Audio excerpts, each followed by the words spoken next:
We're not getting Ty Lue. Clipper Nation, welcome in postgame. After the Clippers fall for their third straight game, and they are 0-4 at Intuit Dome. They lose 105-92 to the Oklahoma City Thunder. As the disappointment is setting in right now, I know it's a tough one. A lot to get into here postgame, and we will have Clippers talk after dark for you. Katie, what time are we getting out? All right. Gotcha. We'll be with you till 11. So we got you for the next hour. And I know there's going to be a lot of panic, overreaction. Maybe not as much because it's a Saturday night, but 3 straight losses, 0-4 to start things off at Intuit Dome. And a team that I don't know what people were expecting from them offensively, but this is exactly what I was worried about during the summer. Stretches like this, where you score just 95 points. And they look gassed. Waiting for those season legs to kick in for James Harden. It's just not happening right now. Too much demanded out of a guy that's 35 years of age.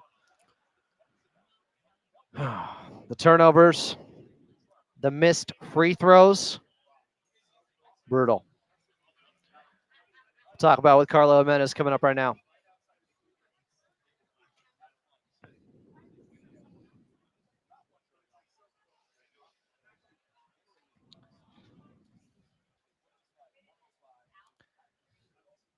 Clippers get beat again in the fourth quarter, where OKC went to work and the Clippers didn't have an answer. They lose 105-92 here at Intuit Dome, where they start off here at this arena 0-4. Welcome into your post-game show. We got Clippers talk coming up on AM 570 LA Sports. If you want to get on early, 866-987-2570. But while we have a moment, let's pause 10 seconds for station identification here on the Los Angeles Clippers Audio Network.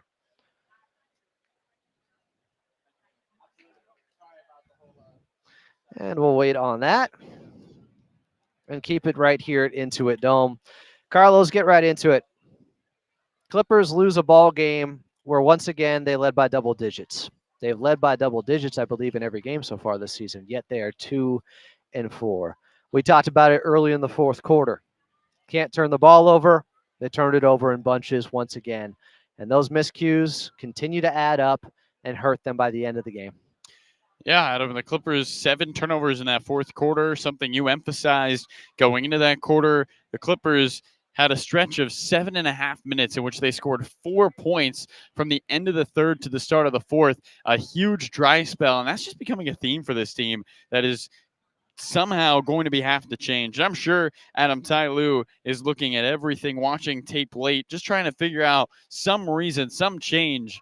Remember, this is a team that lost 6 in a row last year to start the season. It was about this time that they fell in those 6 straight games. Everyone panicked. The Clippers figured it out, and by December, they went 25-6. So for the Clipper fans that are hitting the red button, that are calling for people to blow it up, be patient. Be patient. This team hit rock bottom last year, and then they became the best team in the league in the middle of January. I believe they can make similar changes this season, but this is a tough one, and bad habits are forming a little bit.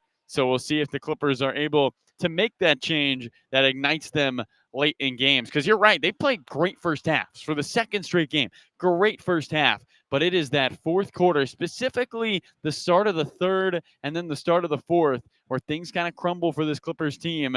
You can't have that be a theme this season. Somebody's got to step up either off the bench or they got to make a lineup change to give that second unit more firepower down the stretch. From what I've seen, and I talked about it a little bit after they lost to Phoenix Thursday night, but when the game gets close down the stretch and you get to the second half, that's when teams in the regular season start giving maximum effort. And that's when you start to see the separation in talent, and the Clippers being at that talent disparity against teams like the Phoenix Suns and the OKC Thunder, and teams pull away from them. And the Clippers at one point in the fourth quarter had 8 points to those 7 turnovers. I believe that was before Coach Lue waved the white flag with over 4 minutes left to bring in the reserves and maybe just to try to get a spark from those guys. You know, they were down 16. I don't know. It might have been interesting for a second after Bones Highland knocked down that 3-pointer. I at least like the fight, but this team right now is short of shooters and shot creators, and obviously are missing their number one player in Kawhi Leonard, and it just makes everything else really difficult right now on the offensive end. It does. And this Clipper team sometimes just looks like they're waiting for somebody else to make a shot at them. When in matter of fact, somebody's got to be aggressive. They got to get to the rim. I love the way Terrence Mann played early. I want him to continue to be aggressive for this Clipper team. Norman Powell, I thought, was great early on, kind of closed that game strong. James Harden's got tired legs. I mean, there's no doubt about it. 13 shots today, 7 assists. He's just had to carry so much on his shoulders through the first 6 games of the season. And I think that usage rate is starting to creep up. The Clippers are going to try to find a healthy medium for him somehow in this season. But there just has to be some sort of bolt off the bench for this Clipper team. And maybe that's a Bones Highland, a Jordan Miller getting some minutes. We saw Bones Highland with a quick 3, a steal. I thought he played really, really well in those final 4 minutes, stood out among those 3 guys who had not played so far. So it was great to see him be effective. The Clippers, though, it's time to look at the drawing board, I think, a little bit. Again, their season's not over. They struggled for 4 games. This isn't the end of the world. But I think for the Clippers and Ty Lue, they're always going to look for places to get an advantage, and I'm sure the team is going to look at that before San Antonio comes in here on Monday. Yeah, I just think you're 2-4. While Coach Lue has talked about a 10-game sample, guys aren't getting it done right now. And at some point, you can't get too far behind in the Western Conference. It's only game 6. They still have, 76 games left in the season. That's a lot of games. But in the West, you don't want to fall too far down the standings to where you get Kawhi Leonard back, but you're 10 games under 500, and you've dug yourself so much of a hole. So are there guys internally that can help this team right away? We saw Bones Highland late knock down a 3-pointer. We saw Jordan Miller get to the free throw line right away on SGA. That's what he's been doing throughout the preseason, G League, and Summer League. So can one of those guys ignite this team in the second unit? Because they need more from a ball handling aspect. They need more from a shot creation aspect. We knew that coming into the season. And I just wonder if Coach Lue pulls the trigger on bringing in one of these younger guys and giving them a shot right now, because they're already 2 games under 500. I think back to last year, Adam, and the Clippers in November when they were struggling. We saw Kobe Brown get about a 12-game shot. He played in 15 of 16 games with his Clipper team. So Ty Lue has been known to give guys an opportunity. I think that's one thing we know about him. He talks about the 10-game sample size. He will give people a chance. And right now for this Clipper team, how do one of those guys take advantage of those chances? I think also something to look at right now, browsing the internet. I know you talk about trade machine trades a lot on Clippers talk, unfortunately, but the Indiana Pacers are down 2 big men, and the Clippers do have PJ Tucker on their sideline that they have been public about. His agent is negotiating or trying to negotiate trades for the team. Do the Clippers make a move like that? I don't know, but it doesn't seem like they're that desperate. But I think we're so early in the season that we can't stamp this Clipper team for this is how it's going to be for the next 76 games of the year. There's going to be opportunities for them to grow. These close games are going to mean something, and this coaching staff is going to learn more about their personnel. It's about maximizing that personnel, and I think that's something that I'm fully confident Ty Lue and his staff can do as they continue to get more film on their group. Yeah, and I thought there were still some bright spots tonight, even in a loss like this, 105-92 to OKC. Norman Powell was great once again. He had 24 points in his 32 minutes on just 14 shot attempts. But this Clippers team, 17 of 26 from the free throw line is quite frankly inexcusable. When your margin for error is that slim and you end up missing that many free throws plus 20 turnovers, you're just shooting yourself in the foot over and over again and losing the possession battle, where tonight they ended up getting up just 79 shots and scoring 92 points. And they shot 25 shots in the first quarter, and they were on pace to shoot 100 and just kind of let it go down the stretch. I thought that first quarter, Adam, where they shot 16 threes, maybe a blueprint for this offense and how they can play. If you're going to play percentages, you shoot a lot of threes. Look at the Boston Celtics living and dying by the threes. The Clippers have good three-point shooters. Chris Dunn and Derrick Jones Jr. have proved through 6 games that they are not the three-point shooters of the past. They've been much better on that end. And so we'll see if the Clippers can figure out if there's a way to get those guys more involved from outside the arc. There's a lot that's going to be changed before the end of this homestand. I think as we continue to get deep into November, the Clippers have plenty of opportunities to mix things up. Today is a tough one, but I think there's room to grow for this Clipper team, Adam. And like you said, there's a lot of things that they can improve on that they can control. I mean, this is not a team that's getting blown out every night, that's getting out hustled. This is not a team that's getting out talented. This is a team that has room to grow within themselves. That's the most encouraging part. There is opportunity for growth. It's not like they've hit a ceiling and this is how it's going to be for 76 games. No, and the cavalry could be on the way Monday. We'll see if there's a shakeup to the second unit, if we see Jordan Miller, if we see Bones Highland, as we did late in this fourth quarter when Coach Lue had, quite frankly, seen enough. The Clippers fall 105-92 at home here at Intuit Dome to the Thunder. And while we have a moment, let's pause 10 seconds for station identification here on the Los Angeles Clippers Audio Network.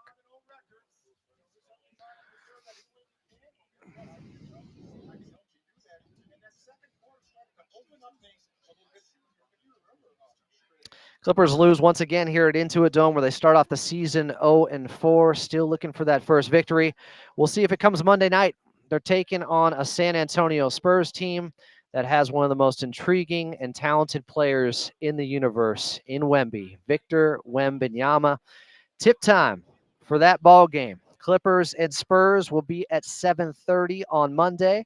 We'll have your pregame show right back here at 6:30. Carlo Jimenez, great call as always. Talk to you on Monday, my friend. Adam, we get to hang out with each other again on Monday. Let's go. Clipper Nation, coming up next, we'll get your second half box score. We'll break this one down, where things went wrong. I think I found the turning point in this one. We'll talk about it next right here on your Los Angeles Clippers Audio Network.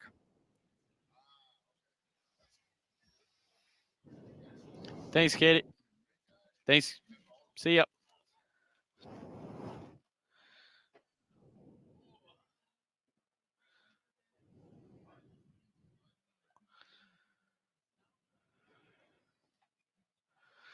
It's cool.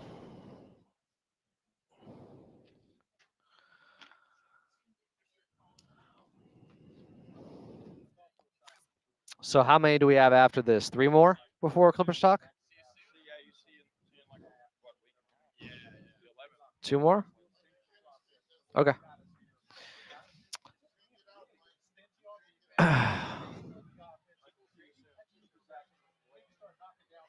Got you. What's up, guys? Stay with me. Appreciate you all in the chat. Coming up on Clippers Talk, we'll get to phone calls. I know some people are calling in early already. I'll put the phone number up here. But we'll have Chuck Mockler on. He'll join the show. We'll hear from Coach Lue postgame. We'll have a Clippers Talk after dark. There's a lot to get into here, but I think some of the points and some of the way this game played out is exactly what I've been talking about the last couple of days. The talent disparity shows itself in the fourth quarter, in second halves, when teams start working and playing just as hard as the Clippers. Outworking teams only works for so long in a regular season game. Sometimes you get away with it against more talented ball clubs that just never show up. But once Phoenix wanted to show up, once OKC pushed pedal to metal, you see the results. That's what's frustrating. The Clippers are simply being out-talented at times here. Thank you, Jonathan Ing. Thank you.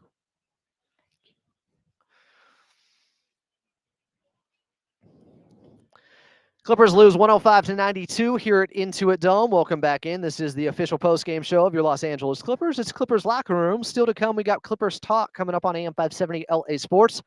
After a game where the Clippers, so they were shooting 51% in the first half. They ended up at 40%. Pretty sure that means they shot under 30% in the second half. It was tough to watch. 21 points in the third quarter. And by the time they had waved the white flag, they only had 8 points in the fourth. You know, by the time Coach Lue gave the young guys an opportunity at around the 4-minute mark, well, the game was out of reach. And the Clippers simply have not been good enough, consistently enough on the offensive end whatsoever. They have a good first half or a good first quarter like they did tonight, outscoring OKC 28-19, but they give up a 34-point quarter to OKC in the second quarter, and it's a 4-point game at the half. The Clippers can't put it all together. They can't string together enough runs. And as good as their defense is at times that can keep them in games, the Clippers offense is keeping the opposition in games because they go through deep, deep scoring ruts, something many of us were prepared for heading into this season. The turnovers, though, are getting downright frustrating. And I'm sure Coach Lou will talk about it post-game. We'll hear from him. We'll take a quick timeout. We'll come back. More post-game right here on the Los Angeles Clippers Audio Network.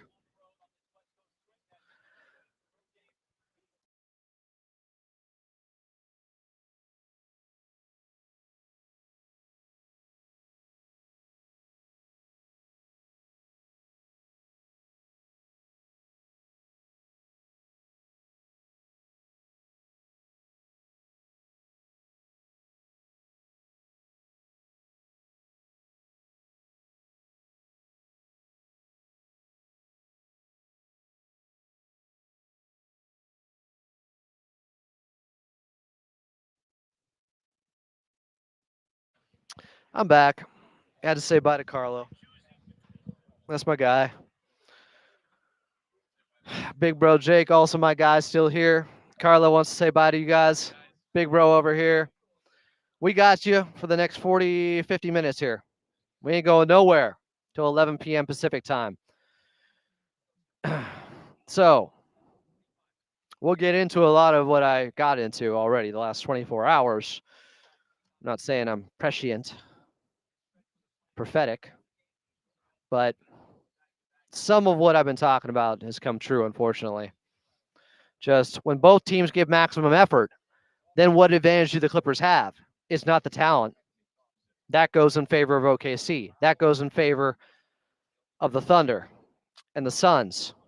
And the Clippers, remember, had to hold on late when they beat Golden State and Denver, who both made runs. The turnovers continue, though. 7 in the fourth quarter.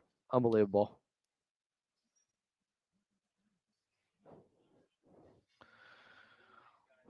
I don't know where some of your guys' expectations were,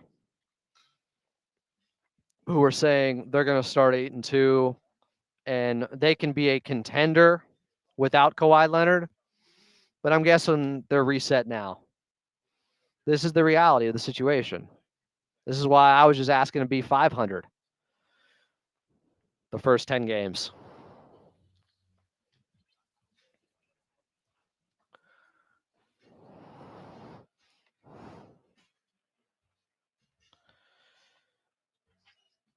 Clippers lose 105-92 to the OKC Thunder at home. It is frustrating. The Clippers got outscored 24-14 in the fourth quarter. Clippers did have 23 assists on 32 made field goals, but 20 turnovers compared to OKC with 25 assists and 12 turnovers. Harden was your leading rebounder at 13. Zoo had 12. Zoo had a bad game, and the Clippers had a bad game trying to get him the basketball when he had mismatches in the first half. When OKC went small and pulled Chet, and Ivica Zubac is down there, and they couldn't get him the basketball in his spots. Kevin Porter Jr. threw 2 turnovers on post-entry passes. So a lot of blame to go around. It's never one person. It's never just the head coach, as some people would like to dumb it down to. We're not going to do that here. Coming up next, we got Clippers Talk on AM 570 LA Sports, 866-987-2570, 866-987-2570. Outside of Los Angeles, we are leaving you until Monday night back here at Intuit Dome. Tip time at 7:30. Clippers and Spurs will have a pregame show at 6:30. In LA, we got Clippers Talk coming up next.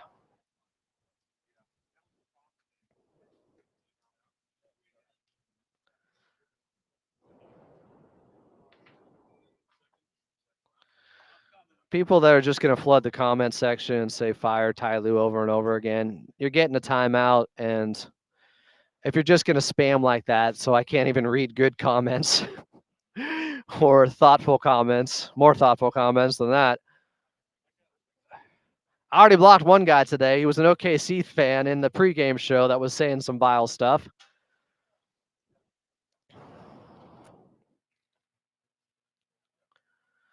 Guys, if you think it's easy to make a big change to the starting lineup or to the backups and pull veterans 6 games in, it's not.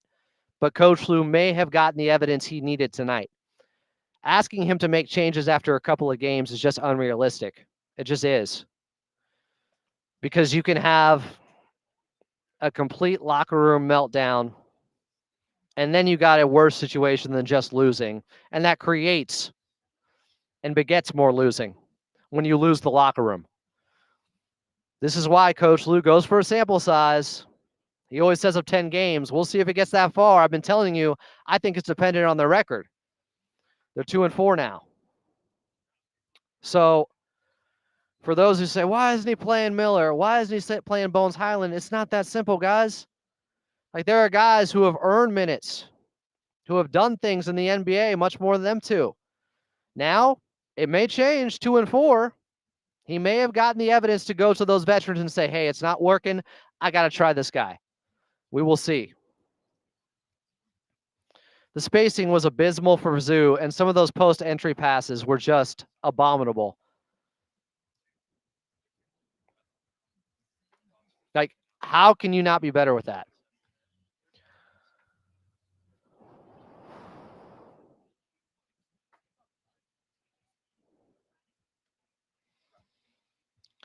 So one more break here, and then we'll get to Clippers talk. Welcome back in. I'm Adam Osland. I'll throw out the number again, 866-987-2570, 866-987-2570. First quarter went by fast for a reason.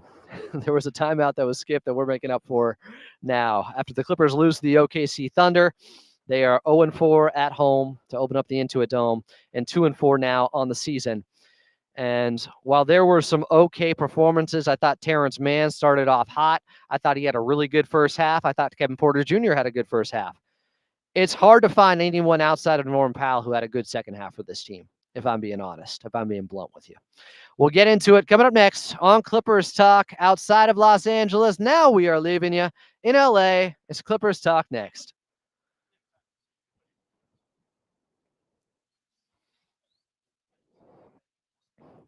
I mean, 3 dozen saying my optimism for this team is slowly starting to deteriorate. Everything that I've been talking about for a month is happening offensively for them. I don't know how you couldn't know they'd struggle on the offensive end. Defensively, I told everyone that was saying top 5 defense, top 3 defense, I don't think that can happen without Kawhi, because your offense and playing poor on that end is going to affect your defense. When the OKC Thunder got out and ran a little bit in the third quarter, that's when the game changed. Off of Clippers' bad shots and turnovers on the offensive end. And yeah, it's an energy issue too. James Harden having one of the highest usage ratings in the league at the age of 35 is not sustainable.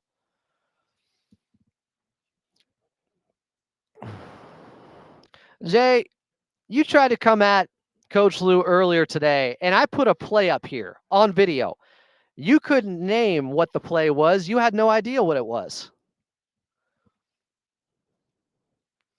You said all they run is ISO.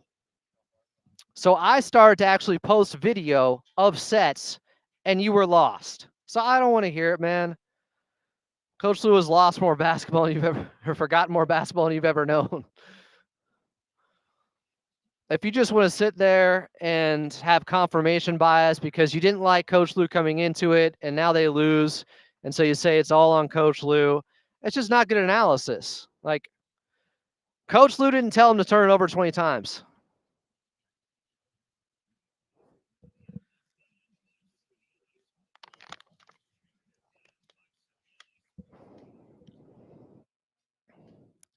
I'm sorry, but Jay is just a broken record right now. And I can only take so much of the same talk in the chat because I actually want to read some of the stuff you guys are saying. But if someone keeps spamming it with the same stuff over and over again, like, yeah, I'm probably going to put them in timeout. Especially when he has already proven that, like, what ball does he know to be criticizing a head coach? Say all they do is run ISO. I show video of them not running ISO. He's got nothing.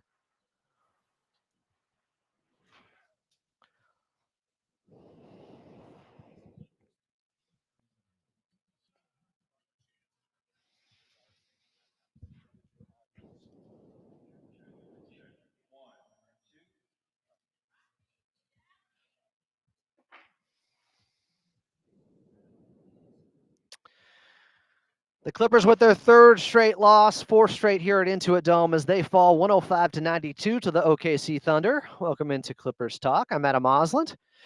Coming up on the show, we'll get to your phone calls at 866-987-2570. 866-987-2570 is the phone number. We'll get to you guys in the chat, even the ones who are spamming it. Okay, maybe not them. I know there's a lot of frustration right now, Clipper Nation. You got to put things in perspective. This was game 6. They're 2-4. And I think, and I said heading into this one, look, this could be the turning point for Coach Lue if they don't show up against OKC. And in the second half, they did not. They weren't good enough in any facet. And it really started midway through the second quarter. They had a 13-point lead. Again, another double-digit lead that they couldn't hold on to. And it's a 4-point lead by the time the half comes. It didn't stop the momentum or stem it, though, with the OKC Thunder, because in the third, they outscored the Clippers 28-21 after outscoring them 34-29 in the second quarter. And a lot of that was damage done late in the quarter. Clippers let go of the momentum. That's where I think the frustration comes in. When you see a team consistently up double digits, they have been up double digits in every game so far, and they are 2-4. Yeah, J-Dub 3-pointer to end the first half. Well, with 31 seconds left. And then a Clippers turnover. Hey, how about those turnovers? 20 of them. Again. People are pointing to James Harden. He only had 2 of them. Would that surprise you? 7 assists to 2 turnovers in 32 minutes. Didn't play heavy minutes. Clippers were out of this one with about 4 minutes left. Coach Lue waved the white flag, said enough. Line change, kept Amir Coffey in there, but brought in Kobe, Jordan, Bones, and Kai. Tried to switch up the energy. I think the game was out of reach. But it is just what I've been telling you the last couple of days playing out on the court tonight. The Clippers can out-talent teams for a bit in the regular season. They can outwork them, for a bit. And you saw that in the first half. You saw that in the first 5 minutes. The defense was tremendous to start this game. But as the game goes on, the talent starts to take over, and you see the separation in talent between the Clippers and the opposition, especially on the offensive end, where the Clippers just don't have a lot of shot creators, to say the least. So when teams want to turn on the gas, they catch up in a hurry, because if both teams are playing hard all of a sudden, then what does it come down to? Well, the more talented team, typically. The OKC Thunder are the more talented team here. This result was not surprising to me whatsoever. This is exactly what I've been talking about the last 24 hours. When the game gets close, when it's down to crunch time, when it's down to winning time, that's when you see the talent divide. And there's a wide chasm between the Clippers and the OKC Thunder, who are even hurt right now, and it doesn't matter. No Isaiah Hartenstein. The other Jalen Williams is out. And I asked Coach Lue pregame, as people are talking about the three-point shooting. I asked Coach Lue, teams are shooting 39.9% against you so far this season. What have you seen from your perimeter defense? And he wisely pointed out there were some great shooting performances. The Phoenix Suns going 15 for 15 and just great players getting it done. But he also pointed out our rotations have to be better. He called a timeout 35 seconds into the third quarter and said enough after one defensive botched possession where their rotations were completely out of whack and there was a lackadaisical effort on that end. So for those who want to call out Coach Lue, I don't know what else he's supposed to do there. 35 seconds into the third quarter, he saw one play and said enough. That's not good enough. He did the same thing Thursday night when the Phoenix Suns took a 21-point lead down to 17. He said enough. I'm calling a timeout. I can tell they're getting hot. I'm going to try to nip this in the bud right now. He is trying, Jennifer. To quote CJ McCollum. So if you want to put it on Coach Lue, when there obviously is a talent disadvantage that the Clippers are dealing with right now, go ahead. It just tells me you didn't like him to begin with, and so you'll use anything against him to blame him. Same with people going after Ivica Zubac tonight. Oh, Ivica Zubac had a bad game. Yes, he did. They also couldn't get him the damn ball when he's matched up against Alex Caruso with some terrible post-entry passes. Is that on Big Zoo? I mean, my goodness. Kevin Porter Jr. throwing it away twice, just trying to pass it into Big Zoo in the post, who has Alex Caruso on him. They couldn't take advantage of those mismatches. It is just, if it's not one thing, it's another right now. But to me, it's been two things that have been their undoing so far this season. I'm not going to talk about the talent disadvantage because that's out of their control. That's a roster construction issue when you don't have your best player in Kawhi Leonard. He solves, if not all these problems, most of them right there. Not available yet. The two things you can control to some degree, first of all, you can definitely control your freebies. And the Clippers continue to miss free throws. And I don't know what's going on there. 17 of 26. Big Zoo went 1 of 5. Nico missed 1. Chris Dunn missed 2. Like, what is happening at the charity stripe? The margin for error is a micro machine. It is tiny. And the Clippers cannot afford these slip-ups. They can't afford bad mistakes that get another team going in the third quarter, like what I saw on the and one by Lou Dort. To me, that was the turning point of this ball game. The Clippers had, in the third quarter, started to open up the lead again, to a degree. And for whatever reason, there was a play and a foul on Lou Dort on an and one, and I just felt the momentum shift like that. Because OKC started to make a run immediately afterwards and the floodgates opened. And sometimes it's just a play or two. It's that simple. And I believe it was a Norman Powell play or a turnover leading to an and one for Lou Dort. That's frustrating.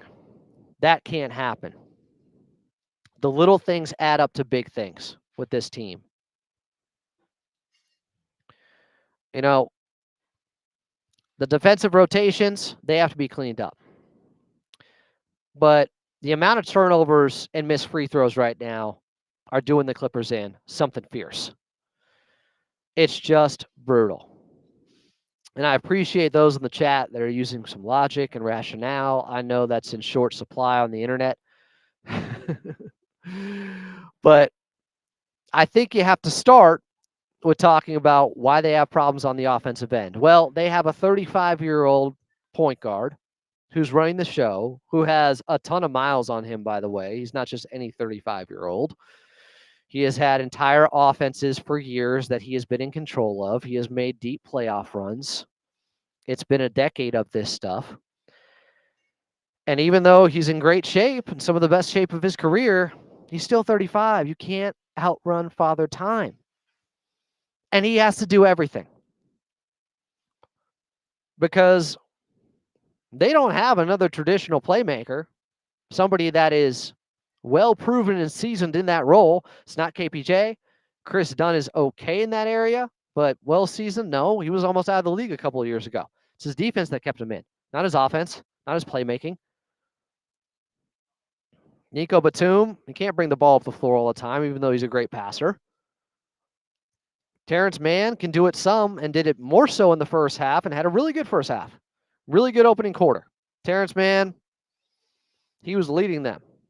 He was being more aggressive. He hit a three-pointer his first of the season. Then a step back 2 at the free throw line. Got fouled in transition, going downhill. Had multiple dunks that he missed, but was fouled on. Love seeing that. So better aggression from him. Adjusting in some ways to what he said he would with Law Murray earlier today. If you missed the interview we had pregame with Law, it's in the live section on the YouTube side. But Terrence Mann pushed back a little bit against the thought that he needs to score more. That's not what's being asked of him. Play defense, get offensive rebounds, get out in transition, take open shots. This is a great point. The Kenny GM on X said, people forget Harden came to the Clippers to play as a point guard and not a scorer. Now he's being asked to do both. It is too much to ask. Far too much. But it is the situation they are in. For now. Kawhi's still out. And I'll tell you, they have another ball handler that I think can be a real backup point guard in this league and thrive in that role. His name's Bones Highland. He had that role to start last season. He was playing well. He was averaging about 15 a game efficiently. They brought in James Harden. He gets bumped out of the rotation because Russell Westbrook goes to backup spot at the guard position. We saw Bones late when the game was out of reach. We saw Jordan Miller late when the game was out of reach, and Coach Lue had seen enough. Now I'm wondering if he has enough tape to go to vets and go to guys who aren't playing well enough and say, look, this is what we need. This guy might be able to offer it. I got to give it a shot. I got to try something else. We're 2-4. Not panicking, but having a sense of urgency. I think that's what you want to see. You can't get 10 games under 500 by the time Kawhi comes back. You dig yourself too big of a hole. He's still going to be missing back-to-backs whenever he returns, everyone assumes. So not a lot of easy answers, but it starts with, at this point, I think, love Kevin Porter Jr. and what he's been trying to do.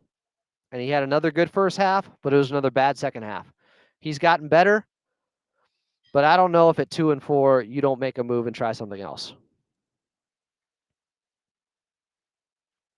I don't know. We'll hear from Coach Lue postgame. We'll take a quick timeout. We'll get to your phone calls, 866-987-2570, 866-987-2570. I'm Adam Osland, and you are listening to Clippers Talk postgame, live at Intuit Dome after the Clippers lose once again, this time to the OKC Thunder. More next.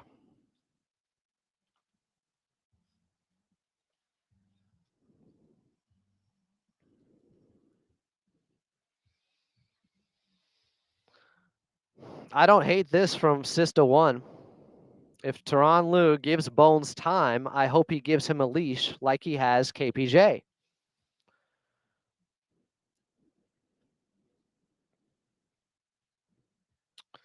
Man.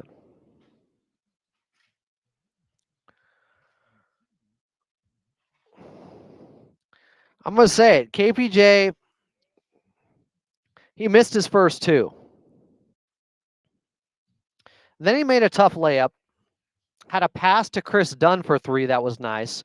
Then had a really nice effort in the first half where he was battling for an offensive rebound and it got the Clippers another possession. But multiple forced entry passes to Ivica Zubac were easy turnovers.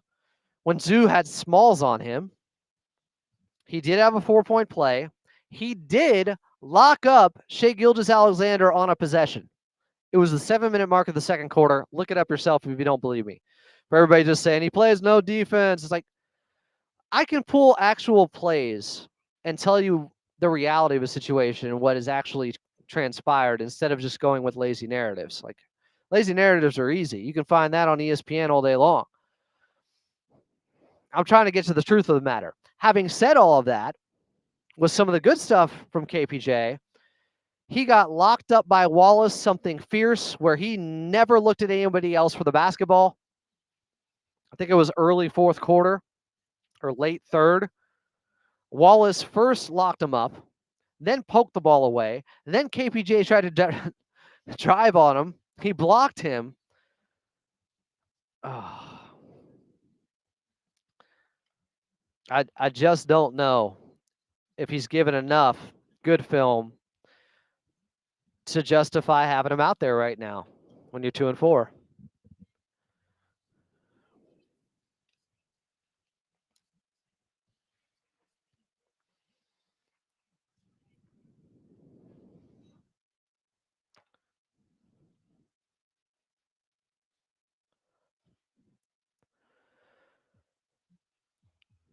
Clippers fall at home and remain winless at Intuit Dome. They lose 105-92 to the Oklahoma City Thunder. Next game coming up against the San Antonio Spurs Monday night. Fiery Clippers talk here on a Saturday night. I'm here for it. People in the comment section are here for it. I'm looking for post-game audio from Coach Lue and some quotes here as he pulled the starters late and said, enough. Here are the Clippers' largest leads so far at Intuit Dome, where they've lost all 4 games. They were up by 10 against Phoenix the first game. They were up by 10 against Portland. They were up by 21 against Phoenix in their second game on Thursday. They were up by 13 against the Thunder tonight. They lose all 4 games. Outside the 21, a 10-point lead, a 13-point lead. It's not much in today's NBA. Things can turn around quickly. I felt like they did. And it was that 15-0 run by the OKC Thunder in the second half. That turnover by Norman Powell leading to that Lou Dort and one, I felt like really took away the Clippers' momentum. Now, Norm had an 8-0 run by himself, and the Clippers countered that 15-0 run with a 10-0 run, and most of that was all Norman Powell. But it was a really bad turnover, and they've had far too many inexcusable turnovers. Self-inflicted wounds. Stuff that's easily correctable, but they're not doing it 6 games in. I think that is what is frustrating Coach Lue most right now, if you're asking me. I didn't hate the small ball lineup to end the third quarter. Zubats was struggling. Once they put in Nico Batum at the 5, I didn't hate it. And they ended up, after they took out Ivica Zubats, what point was that? It was around, I think, the 5-6 minute mark of the third quarter. They take out Zoo at the 4:06 mark, and they went -2 the last 4 minutes and 6 seconds going small ball. They didn't win the minutes. They didn't get destroyed either. At first they were. But once Nico came in, he steadied the ship a little bit, and you can play small ball with him. And that is an option against a team like OKC. And I don't think any of this stuff is the reason they lost the game. I think it's because 20 turnovers and missed free throws. Things that you can have some control over. Turnovers when you're being overly aggressive, going downhill, trying to attack, that's one thing. Turnovers the Clippers have, they're just bad news bears type stuff. It's ugly. It's bad basketball. And a lot of them are inexcusable. Next 8 game for the Clippers. Next 8. Mike Kim says Spurs, Sixers, Kings, Raptors, OKC, Rockets, Jazz. I think we can beat the Jazz. I think they can beat the Spurs on Monday if they put it together for 48 minutes. I said that for the OKC game tonight. They were up by 13 in the first half. They were in control. But they gave it away quickly. 4-point lead at the half. And it's just the amount of mistakes they are making that they can rectify, but haven't through 6 games is the most frustrating part. I think some of it is due to fatigue. I mentioned James Harden. He's 35. The usage rating is far too high for a guy with his mileage. But other players, sloppy play. I mean, Terrence Mann had a possession in the second half. Well, I think he had a good first half. He had a possession in the second half, guys, midway through the third, where he tried to ISO called up Zoo for a high screen and threw it out of bounds. And Norman Powell wasn't near the basketball on the right wing. I don't know what he was looking at.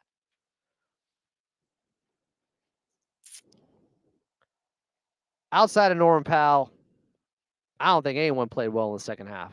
Unless you want to say Bowens, where he came in the last 4 minutes and hit a three.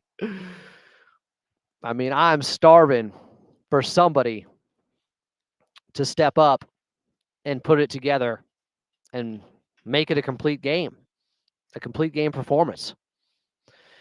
We'll take a quick timeout. We'll get to your phone calls at 866-987-2570, 866-987-2570.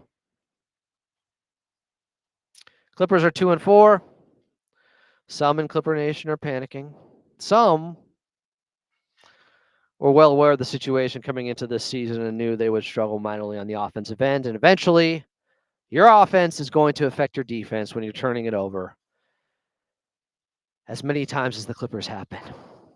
More Clippers talk next here on AM 570 LA Sports.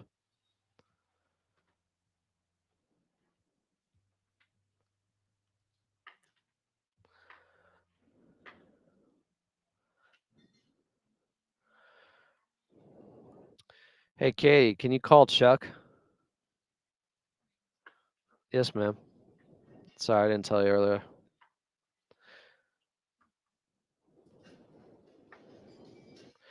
We got Chuck Mockler coming up next. Jeremy Charles says OKC's just the better team. That's cool, but Clippers were up 13. I agree with you.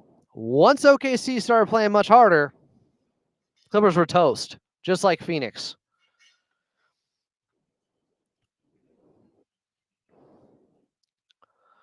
You can be ahead of a team for a while by outworking them. Once they start playing just as hard and meet you at that same competitive level, the talent outshines everything else. Bones did have a deflection, a steal. We got Chuck Mockler coming on. I'm happy about this part, at least. Get to talk with Chuck on a late night on Saturday after a brutal loss. Still looking for quotes from Coach Lou post-game. This is the type of loss where I wouldn't be surprised if there was a players-only meeting.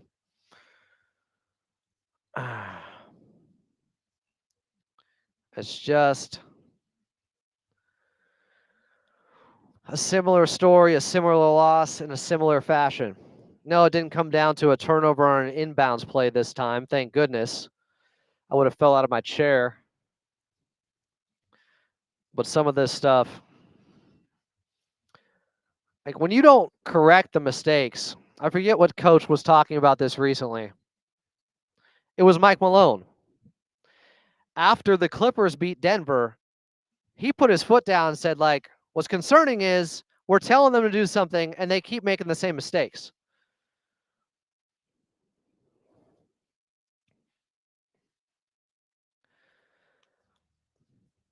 Clippers with their third straight loss, their fourth straight at Intuit Dome, where they remain winless.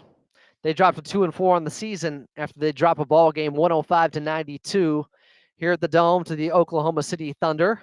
Welcome back into your post-game show, Clippers Talk. Coming up back to your phone calls, but first, Chuck Mockler is joining the show from Clips and Dip fame.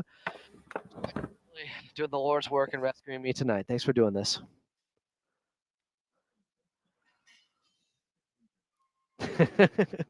Well, it's good to have you. I mean, it's the same old story. Turnovers, missed free throws.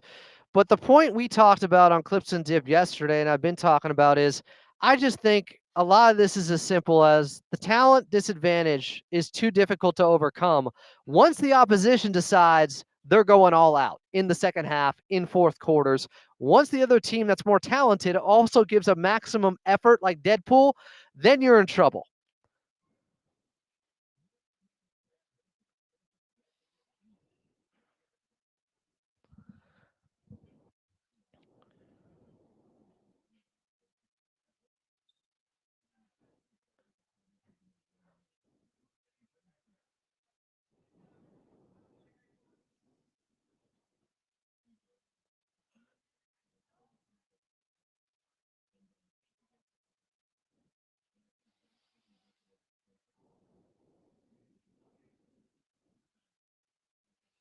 Yeah.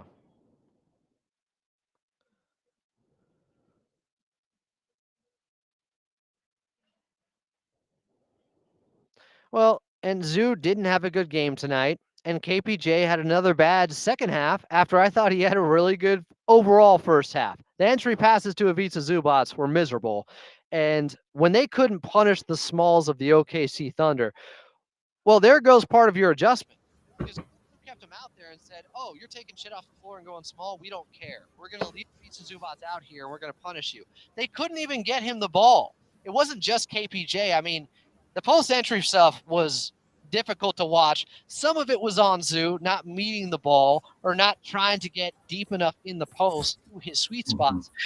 He didn't have a great game, but there's no argument against him having 20 shots to KPJ having 19 over the last 2 games when Ivica Zubats is the third most impactful player on this team and is necessary to win. KPJ isn't one of the core pieces that you say, hey, if we don't have him coming into this season, I don't know what's going to happen, right? And so, absolutely, I would agree with that. Yeah. do you think this is the game? Because we did see a change late, and we finally saw Jordan Miller and Bones Highland, that Coach Lou gets to point to and say, look, guys, it's not working. I have to try something else. I've got enough evidence, and now I have to try something else. Do you think he got enough of the tape where he can go to a vet and say, this is why we're bringing you out, taking you out? Or I don't even know if you can call KPJ a vet, but you know what I mean? Right. The KPJ vet argument was very funny last time I was on here because I don't think he's a vet. So I think maybe he gets the benefit of the doubt, I guess, over Bones Highland, who's played more NBA basketball than KPJ has. I hope you're right. I don't think you are, and I don't mean that in a mean way, but I think it's going to be a couple more games. I think they're going to maybe let's see how the homestand goes. Right, we just got off the road back to back. Let's get a win. They've lost the homestand already. They've lost it already. They're 0-3. I know. I don't like it. I think it's going to be a couple more games, but did Bones show anything tonight to make you necessarily feel it's time? I agree that I think he will get a shot. He should, but tonight maybe it was just a dip in the Ty Lue dipping his toe in the Bones pool possibility because it wasn't totally out of hand, right? You know what I mean? And Bones still came in, but they just need scoring on this. It's brutal when the entire scoring. Norman Harden on the scorers. Both those guys sat at one point tonight late, and it was brutal. Well, that's the lineup. I'll say this. People are going after Coach Lou for that. It's like, that's the same lineup that played even against OKC to start the second quarter. The same lineup that ended up beating Golden State and the Denver Nuggets with KPJ, Dunn, Amir, Batum, and Ivica Zubats. That lineup has been a plus. And it wasn't in the fourth quarter. That was the first time they got hammered this season, really. And I think this plays to your point from the beginning of OKC decided we are the better team now. You know what I mean? I think both things kind of flow into that where it's like you just look at the rosters, you put the 30 players together, you run down who's the top players in that 30. The other team is going to probably have more guys in that top 5 than the Clippers, especially the OKC Thunder team specifically. How much of the blame game and part of the blame pie right now do you put on Coach Lou? Because I saw a guy take a timeout 35 seconds into the third quarter when they saw one bad rotation immediately to start the second half, and he didn't want any more of that. I mean, I saw the same thing against Phoenix. Oh, we're only up 17. I'm calling a timeout early here. Like, he tried to stop some of these runs and to gather his guys. Honestly, I don't know what more he could be doing right now. I think it's a talent and roster construction without having Kawhi Leonard. Yeah, I mean, you look at this roster, and like the two things people are calling for are Jordan Miller and Bones Highland to get Terrence Mann's spot. That's kind of what most people, that's kind of, the popular thinking right now. What's the next move?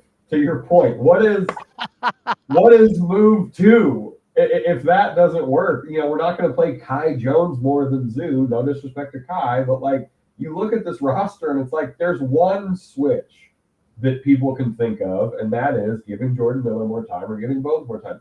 There's no other, aside from Kawhi coming back, there's no other thing that people are seeing rationally in terms of actually winning basketball games that can be done for this team, right? Like when Chris Dunn's playing better, he gets more minutes than Terrence Mann. Like Ty Lue is pulling those strings well, but you just have guys.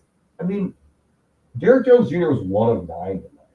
He was my pick to be one of the players of the game. Bad pick in retrospect, but some of this is just most of this is roster and execution. Meanwhile, my picks were doing big work in the last 4 minutes. Hey, they were +3.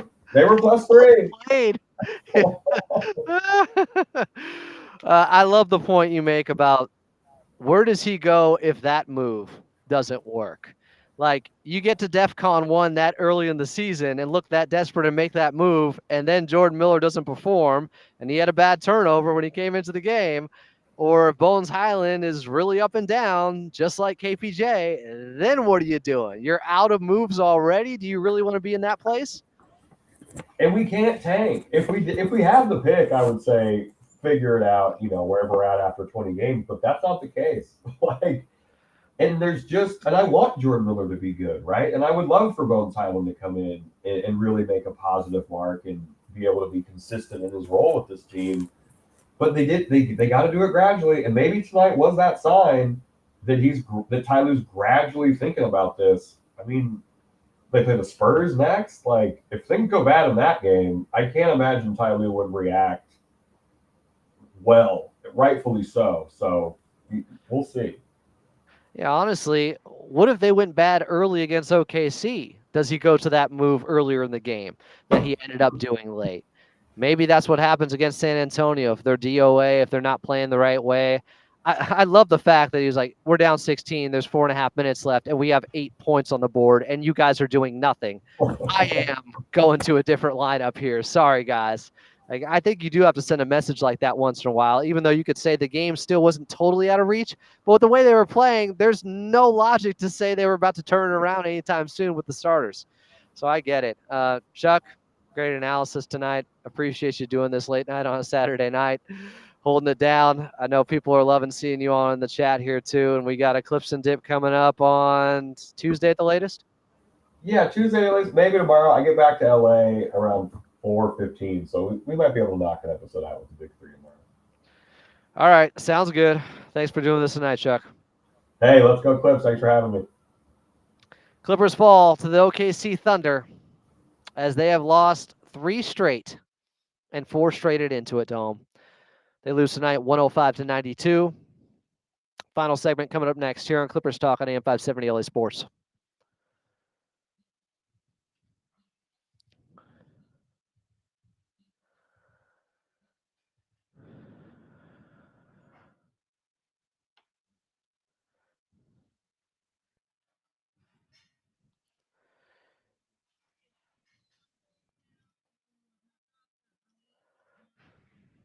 Oh, I didn't even realize they were there. I'll go to them all. This is the last break, right? Ali, Mark, and George. We'll go to them all here. Sorry.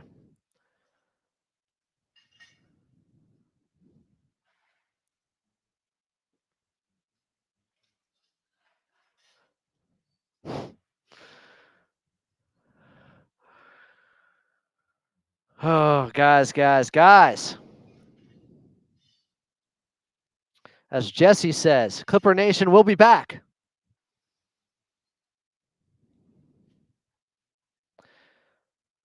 Jay still doesn't get it. Like, he can't comprehend that if you go to Jordan Miller or Bones Highland, and they might next game, but you want it like game 2, and that doesn't work, and then you got to go back to the guys you benched, that creates a locker room issue. I don't know what it's going to take for you to wrap your head around it.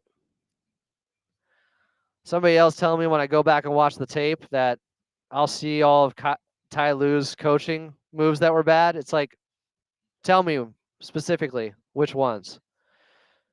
Because The same lineup that got blitzed to start the fourth quarter played even to start the second quarter and had won them games and won their minutes against Golden State and against Denver. You guys want to say, oh, there was no James Harden or Norman Powell out there. How can you have that lineup? They've been running that lineup, and it was working. My God, what were you watching? It doesn't work one time, and you say, how can they be doing that? That's crazy.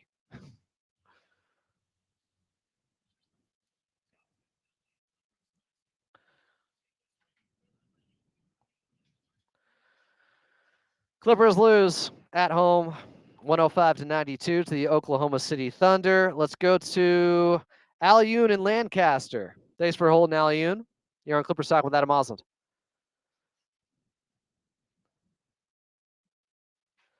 Thank you, Alioun. You got about 30 seconds here.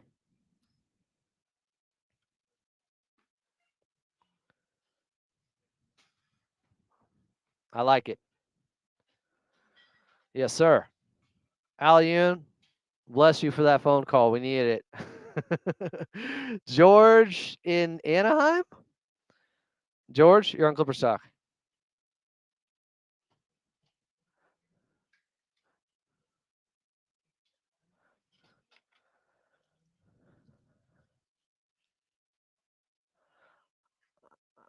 Nah, I gotta say though, George, I think it's the other way around. Their offense makes their defense better when they're not turning it over and taking bad shots on offense so they can set their defense. That's how I see it.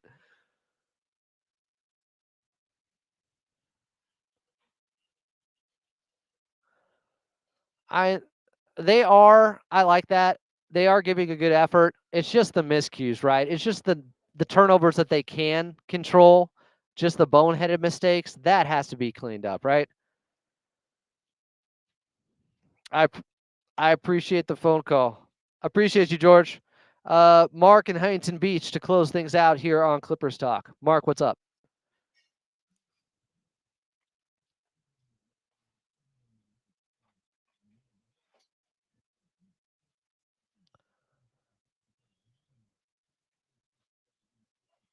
Hmm.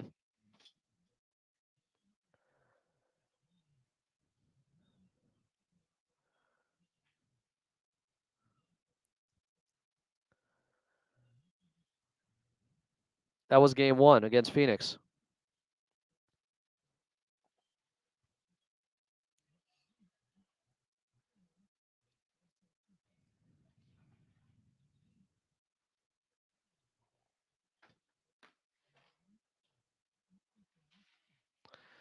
It's fair.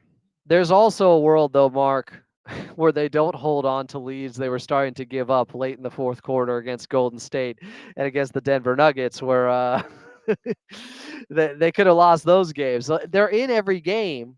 It comes down to crunch time. Not tonight, as they just got ambushed midway through the fourth quarter. It was over. But I know, I see what you're saying. They're not that far away, right?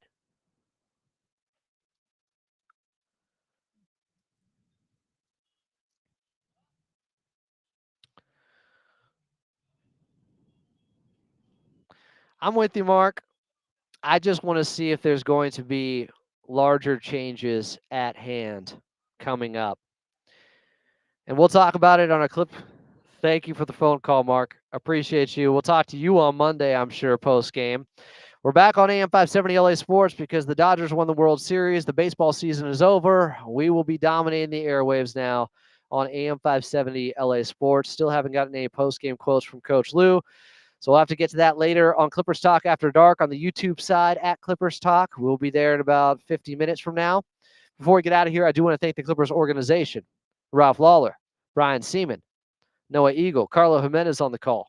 Great call, Carlo.